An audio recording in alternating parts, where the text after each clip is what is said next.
Buenas tardes tengan todos. Nos encontramos de vuelta, ahora sí con la recta final de las quintas jornadas hegelianas. En esta ocasión, tema especial, el joven Hegel, crítica, legado y tradición.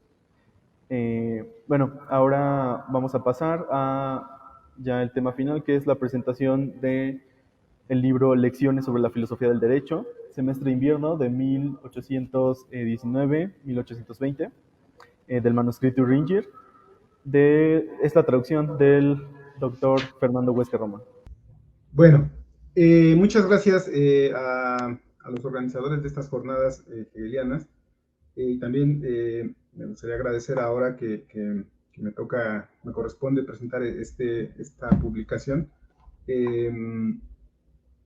la invitación para participar en este, digamos, pues, anuncio, presentación de la traducción de Fernando Huesca de las lecciones de filosofía del derecho de Hegel, de acuerdo a las notas manuscritas o los apuntes manuscritos de dos alumnos o dos estudiantes de Hegel, ¿no? Johannes Rudolf Ringier y otro manuscrito que es anónimo, ¿no? Entonces, lo que yo voy a hacer ahora es, digamos, dar algunos elementos para que el lector de esta publicación sepa con lo que se va a enfrentar cuando comience a leer este libro o la necesidad de por qué leer este libro, ¿no? Comienzo con una anécdota, ¿no? A Fernando Huesca yo lo conozco personalmente y desde hace años sabía que él estaba trabajando en esta publicación o en esa traducción.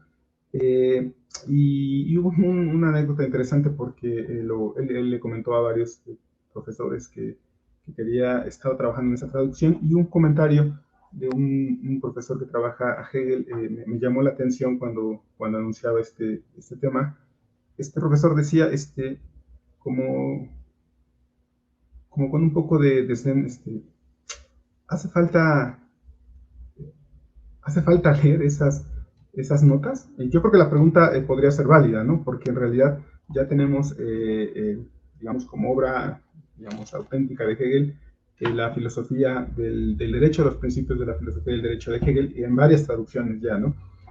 Sin embargo, por eso creo, o sea, porque la pregunta es legítima, por eso creo que se tiene que justificar, podríamos justificar en esta presentación, por qué sí es bueno, por qué sí conviene para cualquiera que se quiera entrar en el pensamiento político de Hegel, echarle un vistazo, leer, consultar las lecciones de filosofía del derecho de Hegel, ¿no? Por eso, antes de hablar directamente de la traducción, quisiera recordar algunas cosas que seguramente muchos ya saben, solamente es para de los oyentes, ya saben, que es cómo está constituida en términos textuales y de enseñanza de Hegel la filosofía del derecho, ¿no? Primero, la filosofía del derecho, como sabemos, es parte del sistema de Hegel, ¿no? Es, digamos, en la enciclopedia, sería el momento, o estaría, digamos, anclada en el momento del espíritu objetivo, ¿no? Que es un momento del espíritu, ¿no? La enciclopedia está dividida en tres partes, sabemos: lógica, filosofía de la naturaleza y filosofía del espíritu. Y la filosofía del espíritu tendría el momento del espíritu subjetivo y el espíritu objetivo. En esta parte final estaría la filosofía del derecho, ¿no? En ese sentido es que la filosofía del derecho en cuanto tal, el libro que conocemos como Principios de la filosofía del derecho, en compendio, en realidad es una extensión o un tratamiento específico de esta parte que ya estaba integrada o desarrollada en la enciclopedia de 1817, ¿no? De hecho, una de las cosas que hay que recordar de la filosofía del derecho es que esta filosofía del derecho, en un primer momento, partió ya en las primeras lecciones, en las lecciones de 1817-18 de Heidelberg, tomaba como punto de partida la enciclopedia de 1817, y en las lecciones Hegel fue haciendo un tratamiento más elaborado de lo que había escrito en esa obra del 17, ¿no? Y creo que eso es importante, ¿no? Recordar que la filosofía del derecho no es una obra para ser leída de manera autosubsistente, ¿no? El propio Hegel refiere que es un compendio, ¿no? Es decir, que son parágrafos para ser leídos, por supuesto, pero que además tienen que ser completados en la enseñanza oral, en las lecciones, en las clases del propio Hegel, en diversos cursos que él dio, ¿no? De hecho, eso es lo que hay que tener siempre presente cuando uno ve, por ejemplo, la enciclopedia o la filosofía del derecho, ¿no? Que no es un texto continuo, sino que son parágrafos, ¿no? Son párrafos separados, digamos, por una numeración, y algo interesante que tienen observaciones, ¿no?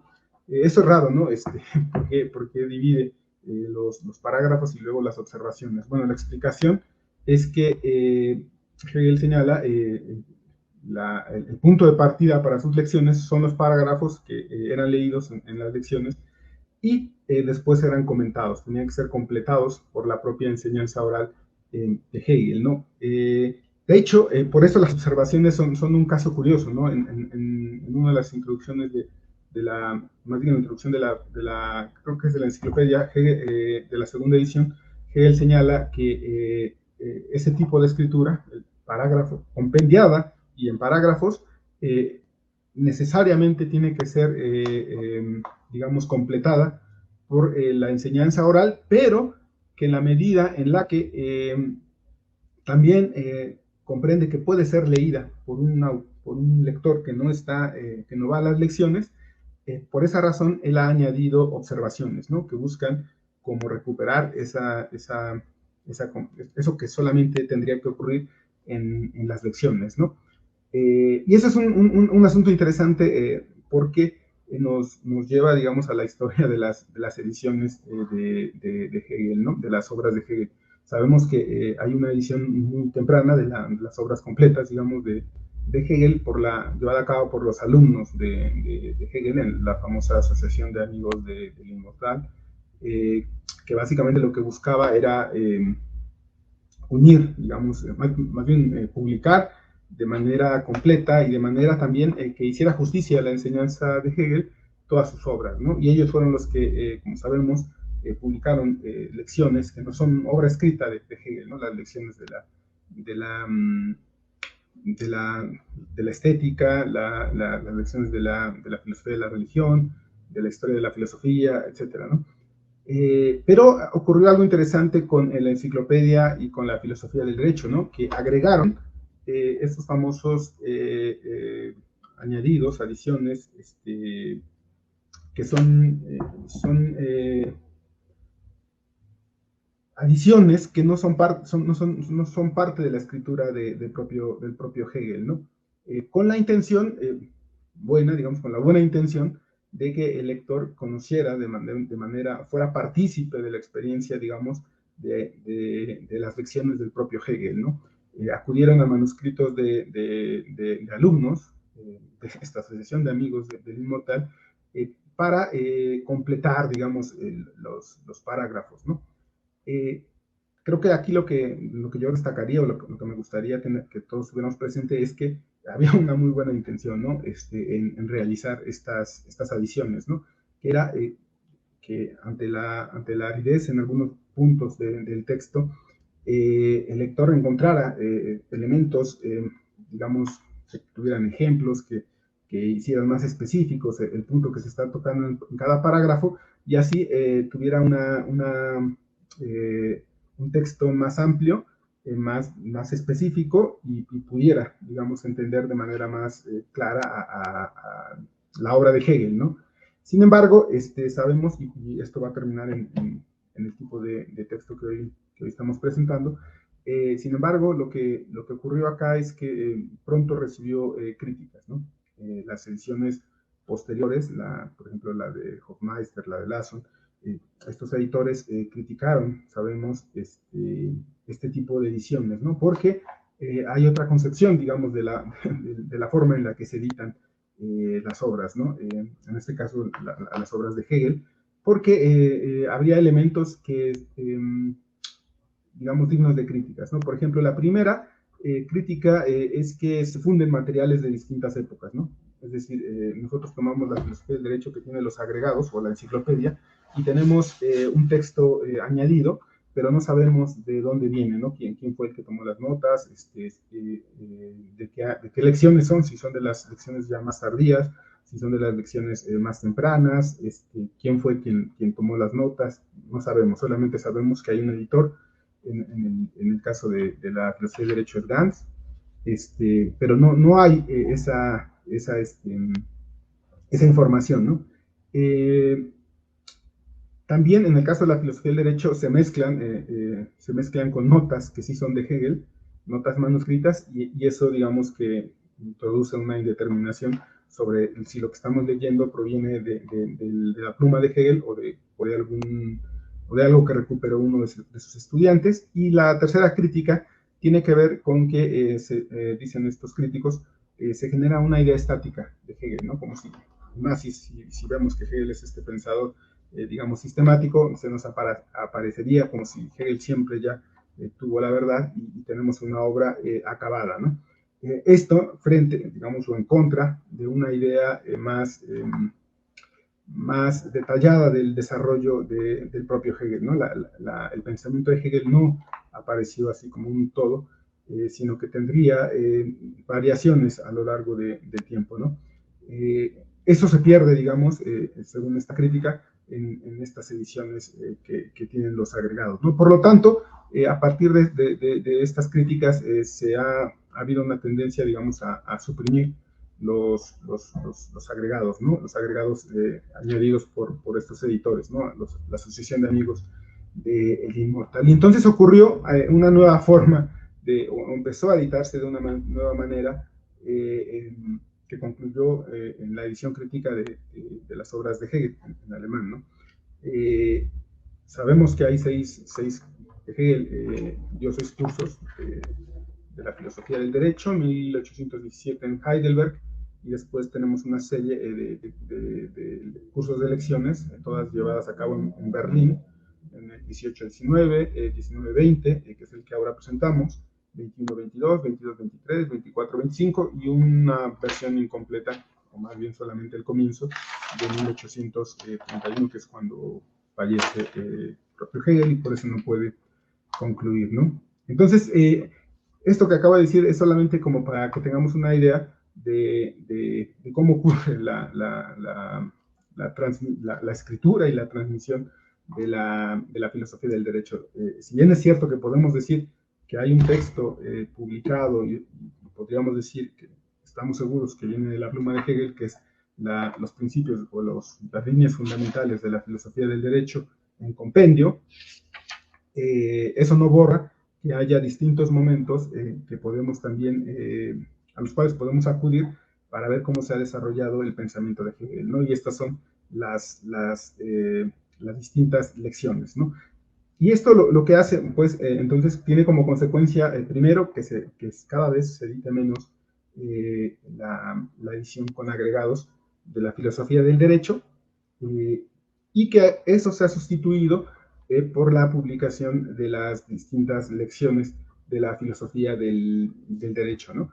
Y bueno, y es ahí que ahora ya podemos pasar entonces al texto que tradujo Fernando Huesca, ¿no? La filosofía del derecho le pusieron, le suprimieron el título de lecciones de filosofía del derecho del semestre de invierno 19-20. ¿Por qué son importantes? Siempre, bueno, en la propia introducción, Fernando Huesca nos recuerda un hecho que no puede pasarse por alto, que es el contexto, digamos, histórico de estas lecciones, porque justamente estas lecciones 19-20 son el preludio, digamos, a la publicación de la obra Filosofía del Derecho o líneas fundamentales de la filosofía del derecho de 1821, ¿no? Pero no solo eso, no solamente es que son las lecciones que dio antes de que saliera, digamos, impreso el volumen, sino que también coincide con el famoso proceso de censura en Prusia, los famosos decretos de Karlsbad, que lo que imponían es imponían o introducían un proceso riguroso de revisión de las obras publicadas con la posibilidad de censura, ¿no? En el caso de que los contenidos no estuviesen de acuerdo a los lineamientos políticos de la política prusiana, ¿no?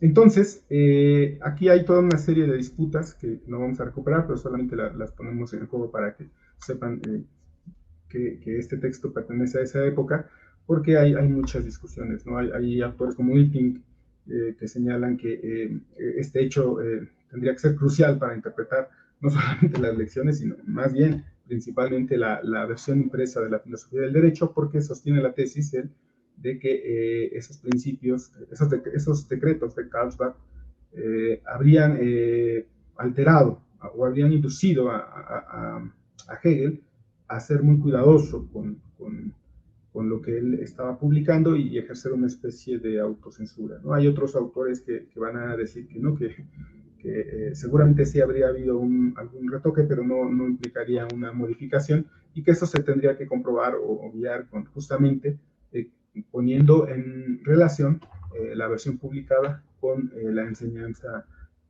oral del propio Hegel, ¿no?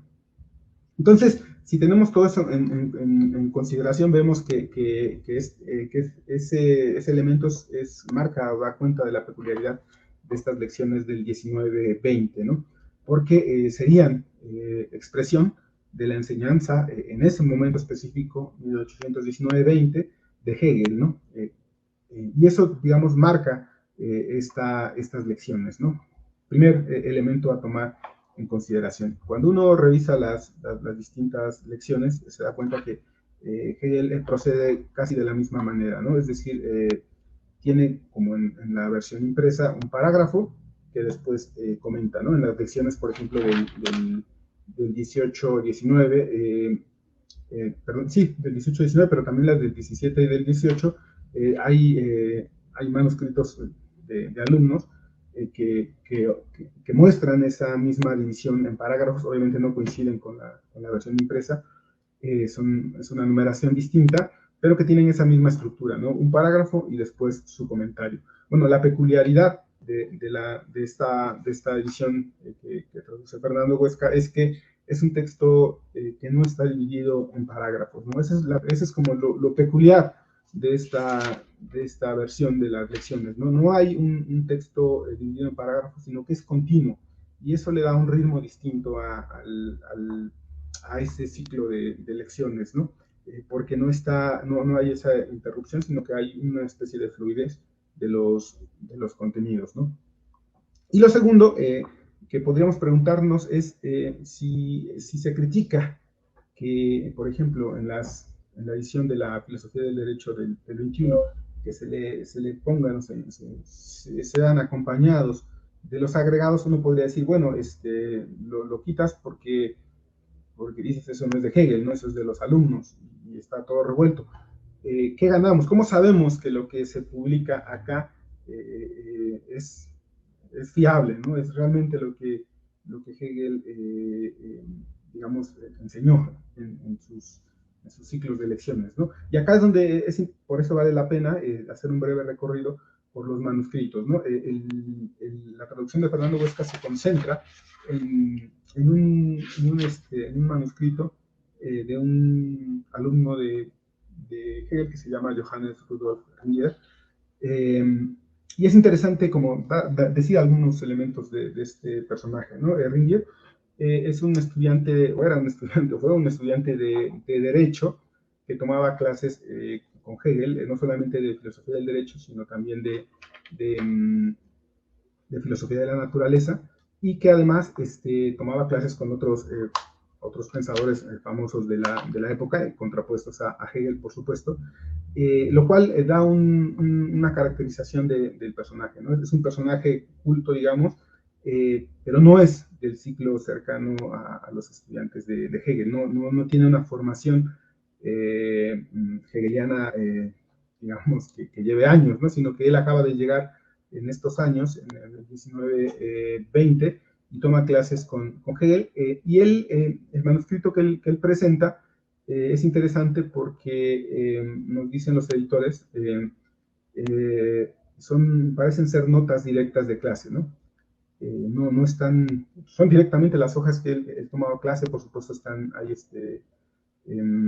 hay partes que están comprimidas, en las que usa abreviaturas, etcétera. Hay algunos huecos en el manuscrito porque habría faltado a clases, pero aparentemente es un manuscrito fiable porque Ringier era muy, digamos, muy meticuloso en la forma en la que tomaba notas, apuntes de lo que decía Hegel, ¿no? Es interesante este manuscrito porque Ringier era parte de una familia, digamos que rica, que venía, no, hay una especie de genealogía que nos lo manda hasta Francia en la época de los hugonotes, eh, y que después de estudiar habría sido juez, se habría dedicado a la música. Y bueno, ese manuscrito sobrevivió la casa donde vivía esta familia Ringier, y afortunadamente fue recuperada ahí por los años 90, si no me equivoco, ¿no? Ese es el manuscrito Ringier, por lo tanto, es un manuscrito fiable, digamos, que no tiene, por la propia formación, digamos, de Ringier, no es un sujeto que tiene pretensiones filosóficas, es más bien estudiante de Derecho, pero interesado en muchos temas. Decía hace rato, en la filosofía del derecho, pero también filosofía de la naturaleza. Fuera de la universidad parece que era muy...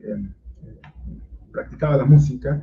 Y bueno, pero de todas formas, lo interesante de la traducción que ahora presentamos es que no se sostiene únicamente en el manuscrito Ringier, sino también en un manuscrito anónimo, que fue publicado en los años 80 del siglo XX, bajo la edición de Dieter Henrich. Y lo que él nos dice de esa edición que se publicó antes de que el manuscrito Ringier es que es interesante la forma en la que lo encontraron, ¿no? Porque no es como el Ringier que pertenecía a la familia y que puso a disposición de editores especializados, sino que acá más bien Heinrich estaba en busca Henrich, perdón, estaba en busca de una serie de manuscritos de Hegel, estaban siguiendo una pista, eh, y mandaron circulares a las universidades en Estados Unidos y encontraron una copia de este manuscrito en la Universidad de Lille en Estados Unidos. Y hay una peculiaridad de este manuscrito respecto al manuscrito Regnier, ¿no? Que es, estas no son notas tomadas directamente de clase, ¿no? Sino que ya están muy elaborados en el sentido de que bueno, se tiene la hipótesis de que es obra de un copista, ¿no? Un copista habría hecho una versión en limpio de estas notas de las lecciones de Hegel a partir de notas de alumnos, ¿no? De clase, y por lo tanto hay una especie de fusión. Es anónimo en el sentido de que no sabemos quién es, pero también existe la posibilidad de que ese manuscrito no sea de una sola fuente, sino que haya fusionado diversas fuentes, y después el copista los unificó con su propio criterio. Hay sí un criterio que se sospecha que no tiene formación filosófica, porque Dieter Henry dice que hay una serie de problemas en el texto ese anónimo, porque hay confusiones, por ejemplo, en las abreviaturas. No se sabe si habla por ejemplo, entre los términos de identidad y de idealidad hay una indeterminación, que es lo que hace sospechar que se trate de un copista que después le metió mano en algunos puntos precisos. Lo interesante de estos dos manuscritos, el anónimo y el Regnier, es que hay muchos momentos en los que el fraseo, en los que los contenidos parecen corresponderse de manera muy exacta, ¿no? Lo cual, digamos que nos da la buena noticia de que son fiables, ¿no? De que seguramente pueden haber momentos donde haya algún error de transcripción o algún error en la interpretación de las abreviaturas, pero en general lo que generan es la confianza de que estamos ante manuscritos o ante notas que son muy fiables, ¿no? De la enseñanza de Hegel, ¿no? Y creo que eso es importante tenerlo en cuenta, porque entonces sabemos que lo que ustedes van a leer cuando tengan a la mano esta traducción, es una traducción al español de textos, manuscritos fiables, ¿no? De la enseñanza de Hegel, ¿no? Y bueno, después de estos como temas formales, el tema de tal vez de la forma en la que se publicó y se difundió la enseñanza de Hegel, tanto en la obra impresa como en las lecciones y después en las ediciones que han habido, y ahora la nueva versión, una nueva forma de ingresar a Hegel, lo que nos conduce a señalar es que en efecto, hay una nueva forma de ingresar a Hegel, ¿no? Un Hegel que ya no, que justamente al evitar mezclar momentos de enseñanza, a fusionar notas de la propia mano de Hegel con notas manuscritas de distintas épocas, de distintos copistas, de distintos alumnos. Ahora tenemos una versión más fiable porque nos permite ver dos cosas. Uno, el desarrollo del propio pensamiento de Hegel, ¿no? Hay momentos o hay formas, hay variantes en las que él presenta su enseñanza, de su pensamiento, la enseñanza de su pensamiento, y hay un desarrollo de ese pensamiento, no hay una especie de formalismo en la forma en la que él desarrolla su propio pensamiento. Acá tal vez lo único que habría que señalar respecto a las ediciones en español es, primero, pues que no están completas, ¿no? Este es el segundo curso de lecciones que se publica. El primero fue publicado ya hace algunos años por donde lo tengo, por la traducción de Luisa Herrera de Meyer, que publicó si no me equivoco, en Argentina. Publicó las lecciones de 18 y 19, según los manuscritos de Meyer y Van Enman. Tenemos esa versión entonces ya disponible en castellano. Esa es bajo la edición de Hilting, 83, en la editorial Universidad de Morón.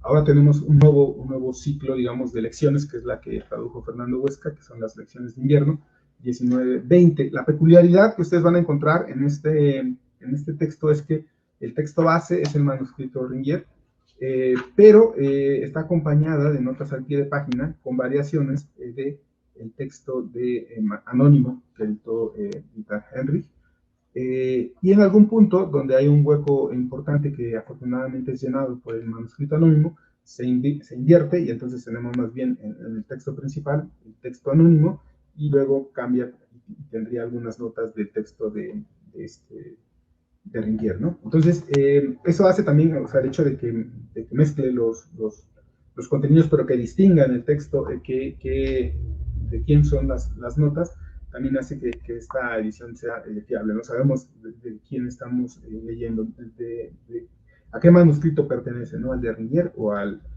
anónimo, ¿no? Entonces, eso creo que es importante para que sepan ustedes, pues, que son dos fuentes las que están consultando, pero que claramente están distinguidas, ¿no? Están diferenciadas para que sepamos de dónde provienen los materiales, ¿no?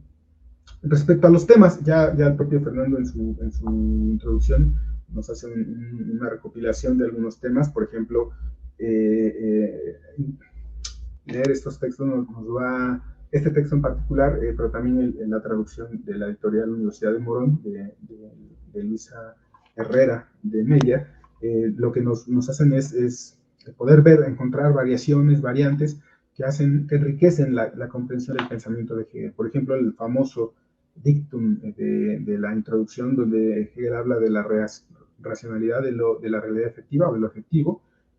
Vamos a encontrar variaciones, ¿no? Por ejemplo, en el texto anónimo, en vez de decir que lo racional es efectivo, deviene efectivo, está reseñado en esa versión, ¿no? Lo cual introduce como una riqueza de interpretación que ya ha sido, digamos, señalada tanto por Fernando en su introducción como por ejemplo, Dieter Henrich, que también tiene como nos hace un panorama en su introducción de su edición de por qué es importante leer estas versiones de las lecciones, ¿no? Hay por ejemplo, en esta versión hay un tratamiento más rico, digamos, más elaborado de la moralidad, ¿no? Y también tenemos algunos puntos donde el trabajo es más rico, nos pone más ejemplos. Por ejemplo, perdón la redundancia, pero solo por referir una, por ejemplo, cuando habla Hegel del castigo, en la edición de la impresa, solamente menciona en unas pocas líneas de la observación el caso de Edipo, ¿no? Y dice, bueno, así ocurría también con Edipo, ¿no? Que Edipo tal, ¿no? En las notas manuscritas de Hegel, que también tenemos traducción, de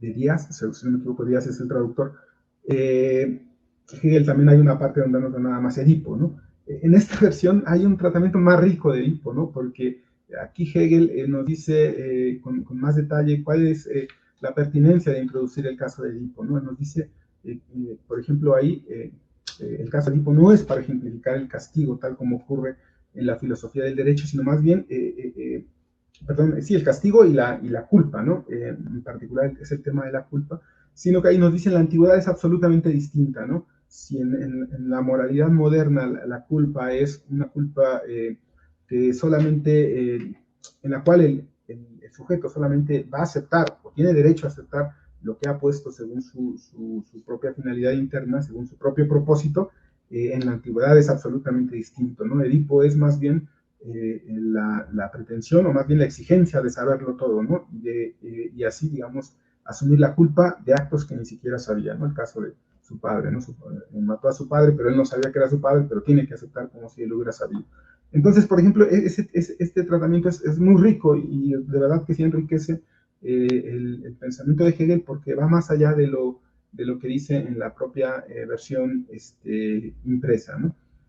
Entonces, digamos que esto que digo, o que reseño brevemente, de lo que nos habla es un poco de que sí es necesario, digamos, si estamos intentando comprender la filosofía del derecho, sí es necesario este tipo de publicaciones porque aparte de que introduce materiales que no estaban presentes en la edición de los amigos del Inmortal, está claramente segmentada de acuerdo a la época y de acuerdo a a distintos digamos, alumnos, ¿no? Cada manuscrito, digamos, tiene que revisarse su fiabilidad caso por caso, ¿no? Y también su pertinencia caso por caso, porque cada lección, digamos, introduce momentos contextuales históricos distintos y también alumnos distintos, ¿no? Y eso altera, digamos, las notas manuscritas de las lecciones caso por caso, ¿no? Ya no es como en la versión anterior, que era en general, había un montón de fuentes a las cuales podríamos achacar, ya sea el editor, ya sea la nota, la anotación a distintas personas, ¿no?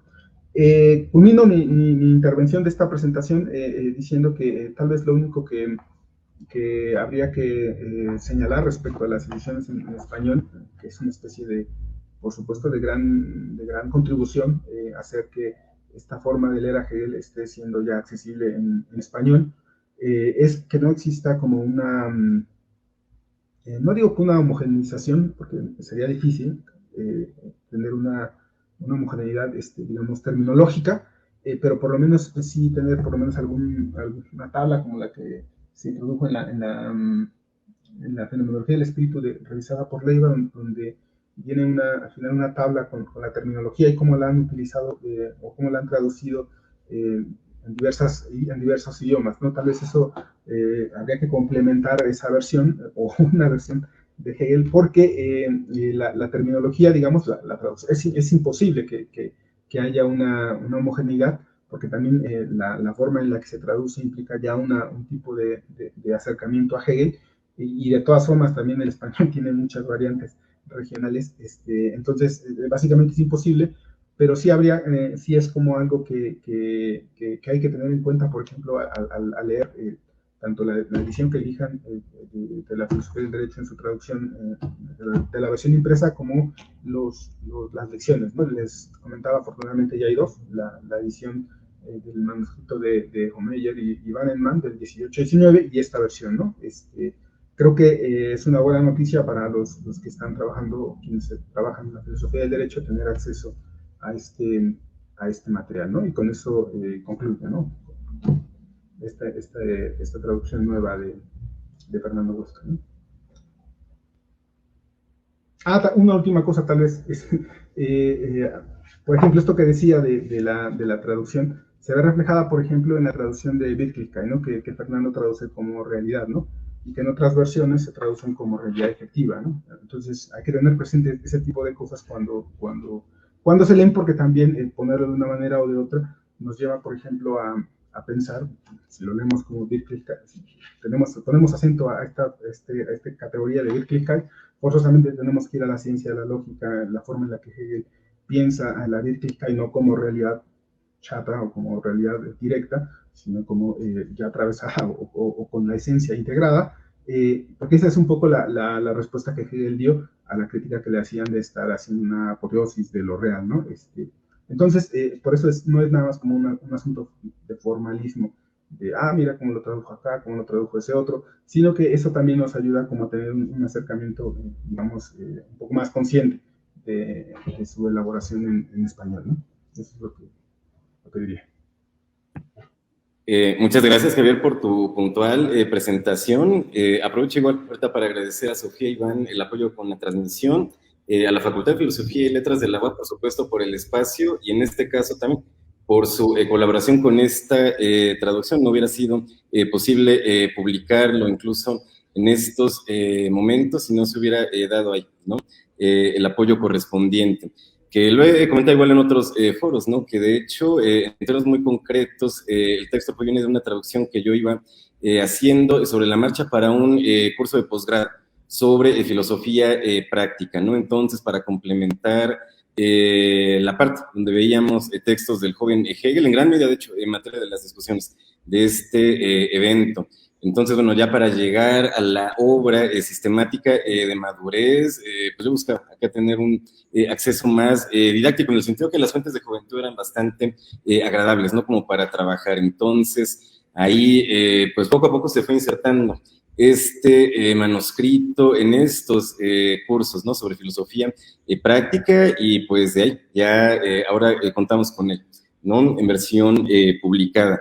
Que también hago eco, Javier, de lo que nos comentas precisamente sobre la fiabilidad de las fuentes, que por ejemplo, justo en estas semanas sale a la luz que se encuentra una caja con materiales de la época de Heidelberg, evidenciando, parece ser, ¿no? Gran parte del sistema de Hegel, ¿no? Que de hecho sería interesante, parece que todavía no se puede constatar, esto lo tienen que estar revisando y transcribiendo, ¿no? Va a ser pues mucho trabajo, ¿no? De varios años ahí para los colegas. Entonces, hay un curso de 1817-18, en efecto, reflejado, el manuscrito Bannemann. Lo que estaba perdido desde hace añísimos era un manuscrito del alumno Carobe, de los más cercanos, de hecho también de los más republicanos, de los alumnos de Hegel. Entonces sería muy interesante y presente en este sentido de contejo de fuentes, que el manuscrito Bannemann se pueda a final de cuentas complementar con un posible manuscrito Carobe, ¿no? Que se encuentre ahí. Habrá que estar al pendiente, ¿no? De lo que se va publicando en estos meses, ¿no? Ahí de estas cajas. Igual sería muy interesante que salgan nuevas fuentes de otros lados del sistema. Y que en ese sentido, acá pues se podía ir comparando, a veces había correspondencias de frases entre los manuscritos y luego en lo que se encuentra ya en el texto de imprenta. Entonces, bueno, definitivamente por todas las razones que mencionaste, Javier, este semestre es muy interesante, muy digerible en términos estilísticos, es casi como similar al estilo de la presentación de la estética, igual como la conocemos, ¿no? A partir de manuscritos de alumnos o de la síntesis, ¿no? Que hizo Joto. Entonces, bueno, con respecto a un par de detalles de contenidos que me han parecido igualmente interesantes, ¿no? Igualmente invitando al público, ¿no? A ver precisamente este texto, ¿no? Como mencionó Javier, como un acompañamiento al texto de imprenta, que hay ahí mezcla, ¿no? Que texto de imprenta con notas y también luego con resúmenes de los alumnos. Entonces, bueno, a la fecha ya, a la luz de todas estas generaciones, ¿no? De trabajos en el archivo Hegel, también de traductores ahí como Ripalda, pues uno no puede tener el texto de imprenta, depurado, hay intervenciones de varias generaciones, ¿no? Es una historia complicada, de hecho, la de la recepción de la filosofía del derecho de Hegel, ¿no? Entonces, bueno, se complementa ahora, ¿no? El texto ya bien depurado, a veces hay errores hasta de imprenta, en el texto de 1820, y Hegel eso lo apunta en clase y se hace ahí la corrección. Eso ya lo que hacen las obras completas del archivo Hegel en Bochum, de nuevo ya lo toma en cuenta. Entonces, bueno, es un muy buen momento, ¿no? También como para entrar en otra generación de traducciones, tanto de la obra publicada como de estos manuscritos, ¿no? Los gesamente ver que del archivo Hegel lo permiten, un nivel filológico, histórico, crítico muy, muy, muy bueno. Entonces, de De mi parte, pondría estos contenidos que se encuentran en este semestre en específico y que no se ven igual en las fórmulas posteriores, tan solo por el hecho que está el texto de imprenta y Hegel ahí lo va comentando. Es otra vez como el estilo de la enciclopedia, hay comentario, uno que otro ejemplo, pero no lleva el hilo narrativo, ¿no? Ya Hegel está enseñando ahí los demás semestres con el texto publicado. Entonces, en el parágrafo 63 del derecho abstracto, ¿no? Me parece aquí se inserta la lectura de la economía política de C en concreto, que a la fecha es, digamos, un referente para la tradición, digamos, marginalista, para una teoría subjetiva del valor. A la fecha, en términos, yo diría, de contenido científico de este material. Esto igual implícito en la filosofía del derecho de imprenta, pero acá se ve mucho más desglosado, ¿no? Poder tener una teoría subjetiva del valor, donde entra la estimación, si se quiere aquí, de una persona jurídica, ¿no? Agregando todo el componente sistemático que implicaría la organicidad de la que habló precisamente Zaida, ¿no? En su presentación, y que al final de cuentas hay también guiños, ¿no? También temas de la estética, de la feminología, etcétera, ¿no? Entonces, bueno, una teoría subjetiva del valor, igual teniendo en cuenta, ¿no?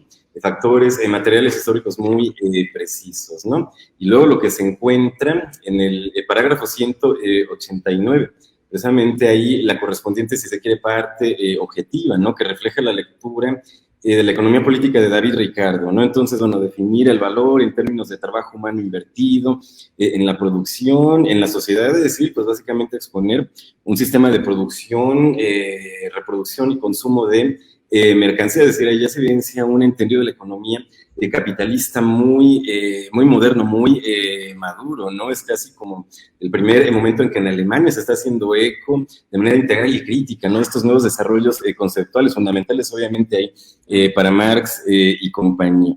Entonces, bueno, también ahí mencionar que lo que ve la escuela hegeliana de izquierda, ¿no? Sobre todo ahí, que Gantz, Michelet y compañía, de su entendimiento crítico de la sociedad capitalista y de cómo esto hace eco después, ¿no? Este documento en específico sería ahí interesante, ¿no? Por mostrar ahí cómo se están integrando, sintetizando diversas tradiciones de pensamiento, ¿no? En este caso, la economía política de ese y de Ricardo. Entonces, bueno, igual en un sentido político, aparece la teoría de la oposición, que tampoco lo encuentras en los demás semestres, de nuevo, por la sencilla razón de que está esto ya siendo expuesto a partir del texto de imprenta, ¿no? Pero bueno, en una oposición, en un parlamento, en una asamblea legislativa, la oposición a contradicciones, a final de cuentas, un signo, ¿no? De lo vivo, de la capacidad precisamente de responder a la complejidad que forma la base material de la sociedad civil, sistema de estamentos, ¿no? Se puede decir ahí en el vocabulario hegeliano, pero que a final de cuentas implica, de nuevo, en términos ahí económicos, políticos, la necesaria integración, por así decirlo, de los intereses que de comunas, de sectores de trabajadores, sectores populares varios, ¿no? Que esto debe tener una acogida en la asamblea legislativa, ¿no? Que a final de cuentas también se viene que en términos religiosos, para la historia del cristianismo, ¿no? La escisión con el protestantismo, a final de cuentas, pues, un signo de ulterior evolución, ¿no? No algo que habrá que lamentar, ¿no? Entonces, bueno, de hecho ahí, como decías, en la sección de moralidad también hay ejemplos distintos, ¿no? Los que están en la fenomenología, en otras fuentes. Al final de cuentas uno encuentra ahí, ¿no? Uno que otro guiño, tanto del propio sistema de Hegel como al presente circundante. Entonces, bueno, yo dejo mi intervención aquí. Cerramos entonces. Se suele decir que no solamente en el caso de Hegel, sino en muchos autores clásicos, que la única, hay digamos, tendencias de comentaristas o de lectores que pondrían su fiabilidad únicamente en las versiones publicadas, ¿no? Firmadas, digamos, ¿no? Porque se suele, por ejemplo, enfatizar que tiene muy pocas obras escritas, ¿no? Básicamente solamente los artículos de la revista crítica, de Jena, con Schelling, la fenomenología, la enciclopedia, la filosofía del derecho y la ciencia de la lógica, ¿no? Y eso sería lo único, ¿no? Que los demás serían borradores, y que por tanto no tendrían como el mismo valor, ¿no? Lo cual puede ser cierto en el caso de muchas notas, digamos, del propio Hegel, que nunca publicaron, nunca fueron publicadas, y que podrían incluso aplicarle eso que Hegel decía de Schelling en las lecciones sobre la historia de la filosofía, que Schelling había hecho su formación en público, ¿no? Y entonces, esas notas, por ejemplo, de las obras de juventud, lo que ahora se conocen como escritos de juventud, serían como parte del proceso formativo, ¿no? Que tendrían que tomarse de manera distinta, ¿no?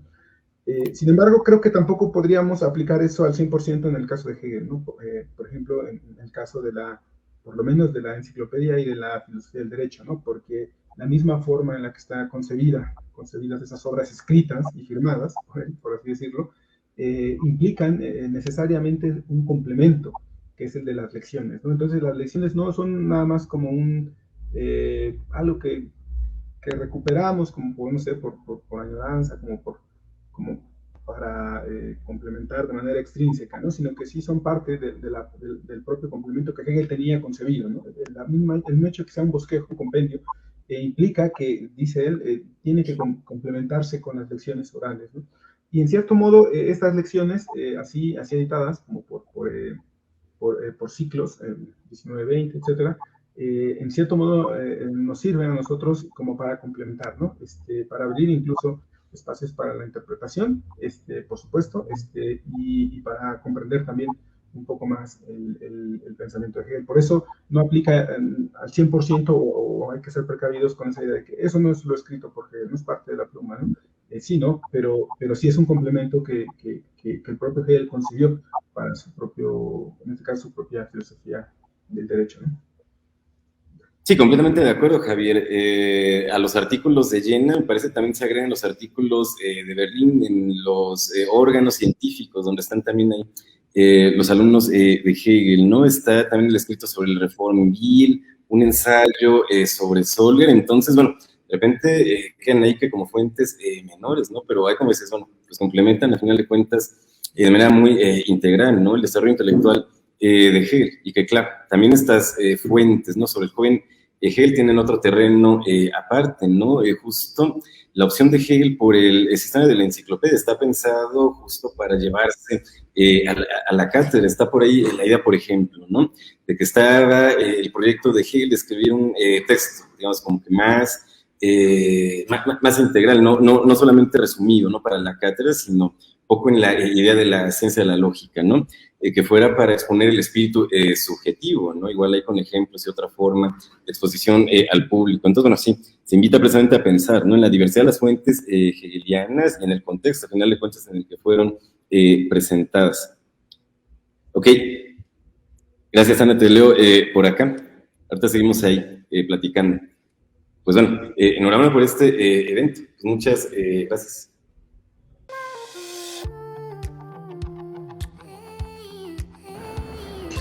Escape to the genuine Mayan culture at Tulum, Mexico. Casa Bix Abil was inspired by ancient Mayans' way of life, originated in the 12th century. The name Bix Abil means, how is your path in life? Those are the words used by Mayans people to say, today in modern culture, hello. The meaning of our place, it's invite you to reflect your path in life by experiencing the unique Mayan stay. Live in a Bix Abil community, feel at home. Our place offers you the opportunity to connect to other people by Mayans experience. Perfect to families and friends for travel. Kids welcome and friends groups until 6 persons by room.